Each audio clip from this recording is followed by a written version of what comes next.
préside aussi le PCC, École nationale des beaux-arts, qui est, comme vous le savez, une importante école dans notre dispositif. C'est là aussi, la ville finance de manière très volontariste l'école, le conservatoire, qui sont aussi des éléments qui préparent les générations à venir. Donc l'école avait aussi cette ambition d'aider, il y a de plus en plus d'affluence. Vous savez qu'on frôle le millier de candidats au concours d'entrée de l'école d'art pour en gros 80 postes. Donc c'est extrêmement sélectif.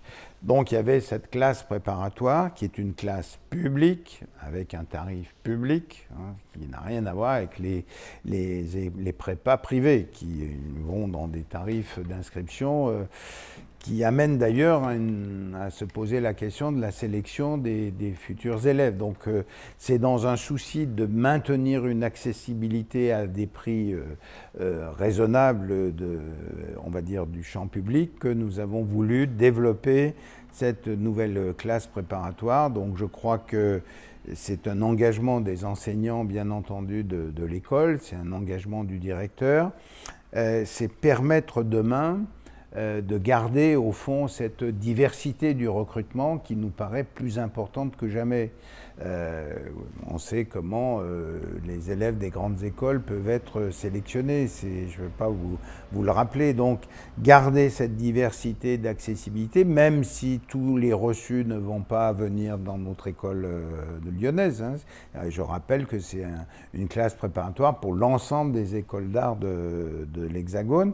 Donc, mais nous aurons bien sûr une partie de nos recrutements qui seront issus de cette classe prépa. Donc c'est là aussi une volonté, je dirais, politique de soutenir par l'investissement public cette accessibilité aux gens les plus divers, ce qui garantit bien entendu la qualité des futurs élèves.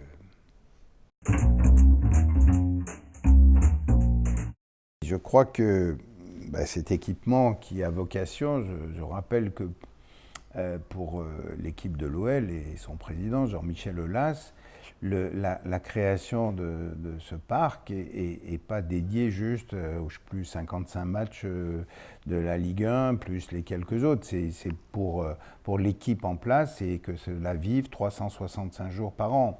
Donc il y aura hôtel, il y aura prestations, il y a beaucoup d'autres choses qui sont imaginées.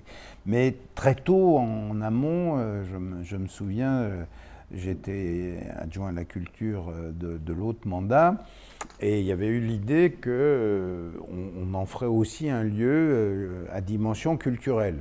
Alors certes, les grands événements, on va avoir des artistes qui viendront, mais je pense que c'est aussi une manière qu'on développe beaucoup avec mon collègue Yann Cuchera, qui est l'adjoint au sport, c'est de mixer de plus en plus sport, culture, c'est de ne pas les opposer. Vous savez qu'on a déjà les billets jumelés avec l'ONL et qu'on considère depuis longtemps qu'on peut aimer Mozart et le foot, et vice-versa. Il n'y a pas besoin d'opposer cela, que développer les lions du sport, un coup à l'opéra, un coup à la maison de la danse, c'est déjà faire que des sportifs qui n'avaient jamais mis les pieds à l'opéra, soit à l'opéra. Je vous assure qu'on a eu des retours extrêmement satisfaits et nous allons continuer. Donc, à l'OL, il y a des idées qui sont en cours d'élaboration autour peut-être d'une expression muséale aussi là-bas. C'est que,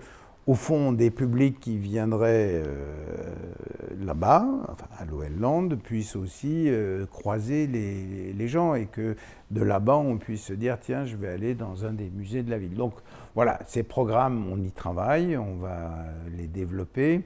Il faut se donner un peu de temps, mais c'est pour dire que ce n'est pas une extraterritorialité où la culture n'aurait pas son mot à dire. Et à l'inverse, le sport peut aussi venir croiser ce que nous faisons dans la ville et dans la métropole.